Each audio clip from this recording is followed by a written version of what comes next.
Midnight Confessions Act 4. The courtroom was tense when proceedings resumed after lunch.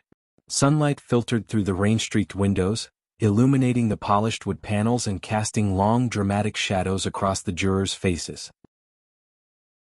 Daniel Reeves rose from his seat, adjusting his jacket with a flourish and flashing a brief, confident smile at Jordan Hayes. Across the aisle, Miranda Vale's eyes narrowed as if to warn him that her battle-hardened strategy was ready. Daniel, of course, took it as an invitation. "Ladies and gentlemen of the jury," Daniel began, his southern drawl calm and inviting, "we've heard the prosecution weave a story, a tapestry stitched from shadows, anxious behavior, and assumptions. Now it's time to examine the threads and see how fragile they truly are." He called Jordan as the first witness. Ethan's nervousness had faded slightly under Daniel's calm presence, and he recounted his movements that night in precise detail. "I left the diner at 11:30, walked past 210 and 212 Monroe, never left the sidewalk. I didn't see anyone, and I certainly didn't enter Mr. Carter's apartment." Daniel leaned forward, voice gentle yet deliberate.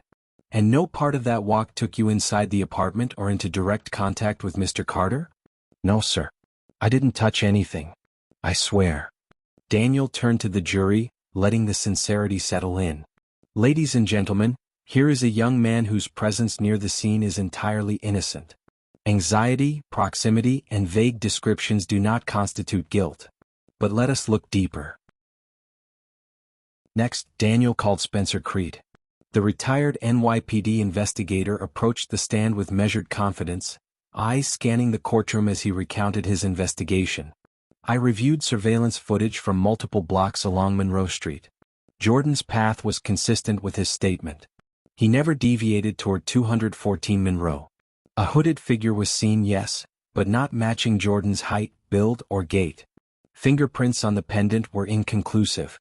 Footprints at the scene could belong to someone else entirely." Daniel allowed the jury to absorb the meticulous analysis. "In short, ladies and gentlemen, the prosecution built their case on conjecture and circumstantial shadows, not facts." He called a nearby shop owner who had seen Jordan walk by around 11:35 p.m.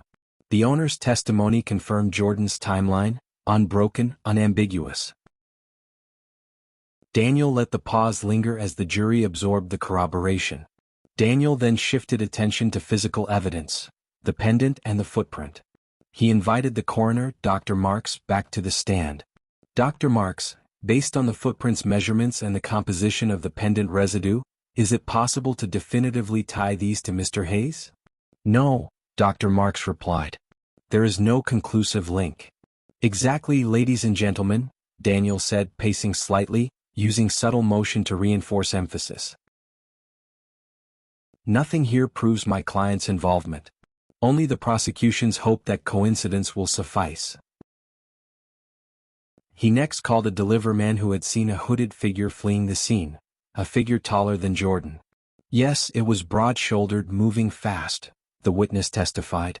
Daniel turned to the jury, letting the critical point linger. "You've heard it? The figure witnesses claim to see does not match my client. We now have both corroborated alibis and contradictions to the supposed evidence against him." As the day progressed, Daniel carefully dismantled each piece of the prosecution's narrative, highlighting discrepancies in timing, witness memory, and the reliability of circumstantial evidence. He punctuated every fact with his warm, humorous cadence, keeping the jury attentive yet relaxed, and keeping Vale off balance. When Vale attempted to cross-examine, pressing Jordan on minor inconsistencies and timing gaps, Daniel's objections were precise and immediate. "Objection, Your Honor. The question assumes facts not in evidence and attempts to confuse the witness." The judge sustained the objection, reinforcing the procedural weight behind Daniel's strategy.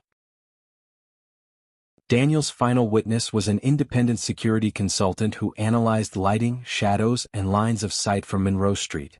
His expert testimony confirmed that the figure seen by witnesses could easily have been someone else, due to streetlight angles and weather conditions.